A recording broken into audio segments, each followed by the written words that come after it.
Hi everyone! I once remember standing in a staff room full of other principals and school leaders. It must have been one of those local principal association like meetings that you have from time to time. Anyway, I was holding a perfectly average cup of coffee, you know the one, not bad, not great, just doing its job, when across the room I saw someone showing off their colour-coded planner, their perfectly organised strategic plan, and their just smashed out a 10k run before school sort of energy. Suddenly, my coffee kind of tasted worse. My day felt slower, and I hadn't even done anything yet. That, right there, is comparison doing its sneaky little number on you. Theodore Roosevelt nailed it when he once said, "Comparison is the thief of joy." And honestly, he might have undersold it. It doesn't just steal joy, it nicks your confidence, your energy, and sometimes your entire sense of direction. Which made me wonder what the research says, without putting you to sleep. You know, there's a researcher called Leon Festinger who came up with this thing called social comparison theory. Basically, us humans are wired to compare. But here's the really interesting part. When we compare upwards to people that we think are doing better, it often leads to lower self-esteem, increased anxiety, and reduced motivation. And obviously I don't need to tell you, but in our world currently with social media, performance data, public narratives, and this highlight reel culture thing that we've got going on, well, we're all swimming in comparison, aren't we? You're not just comparing your school anymore, you're comparing your Tuesday morning to someone else's best ever Friday.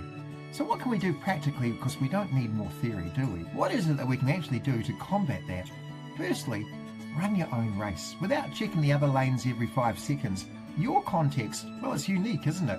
Your kids, your staff, your community, there's no leaderboard for leadership, despite what LinkedIn might actually suggest. Secondly, catch the comparison early. That little voice that says, you should be doing more. Pause it. Ask, is this helpful or is it just noisy? And repeat that question again and again if you ever find yourself dreaming about your colleagues' amazing analysis of variance and how the graphs all seem to paint a picture of a school achieving well beyond anything that you could ever have imagined. Thirdly, turn your comparison into curiosity. Instead of saying, hey, they're better than me, try, what can I learn from that? That tiny shift changes a lot in your thinking. It moves you from thinking in judgment-like terms to a more creative, almost playful-like mindset. It's really good. Fourthly, celebrate your tiny triumphs. Yep, I'm bringing that word back because comparison ignores progress. It only looks at position. Think of that again. Comparison ignores progress. It only looks at position. So, actively celebrating your own tiny triumphs in the context of everything happening at your place is way, way more useful than ever looking over the fence and getting excited about your colleague's brand new school hall.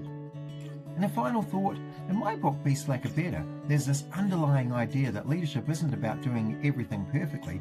It's about finding what matters most and leaning into it. You see, comparison pulls you away from that. It drags you into someone else's version of success. And that's a terrible, terrible place to lead from. So here's your question for today. Whose version of success are you accidentally trying to live? And what would happen if you stopped? You know, be slacker better. Now, if you've enjoyed this video, then you'll undoubtedly enjoy reading my latest book, 54 Quotes and Provocations. It's stacked full of great leadership quotes and ideas to help free up your thinking time so that you can enjoy your job a lot more. Go and get your copy now.